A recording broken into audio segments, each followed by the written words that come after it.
Here are the now familiar equations for motion in one dimension under constant acceleration. To use these equations, you have to pick two different events, two different moments during your object's motion to compare the change in velocity between those two events, from event 1 to event 2, and the change in time and the change in position. This last equation here, that just expresses the fact that your average velocity, if you're moving in constant acceleration, the average velocity between two events is the average of your starting velocity and your final velocity. Setting that equal to delta x over delta t gives us this fourth equation.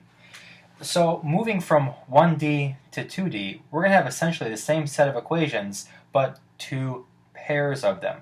One expressing the horizontal part of the motion, and one expressing the vertical part of the motion. Let's take a look. So over here, if the x component of your acceleration is constant, then all of these relationships hold true. They're the same equations as here, but in each case where a quantity is a vector, we're indicating that the x component of the vector applies. So here, instead of just the general delta v, this is delta vx, the x component of your velocity, the change in the x component. And here's the x component of the acceleration. This is the change in your x coordinates, and this here is the x component of your initial velocity, etc. Likewise, over here, if the y component of your acceleration is constant, then all of these relationships hold true for the vertical part of your motion. The change in the y components of your velocity equals the y component of the acceleration times the change in time, and so forth. So there really aren't any new equations here. Just from this point out, we need to distinguish whether we're talking about the horizontal part of the motion or the vertical part of the motion.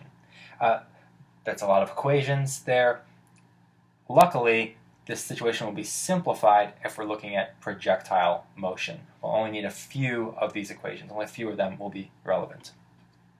Lastly, notice that the one thing that appears on both sides of this divide here between horizontal land and vertical land, the one thing that appears on both sides is the change in time.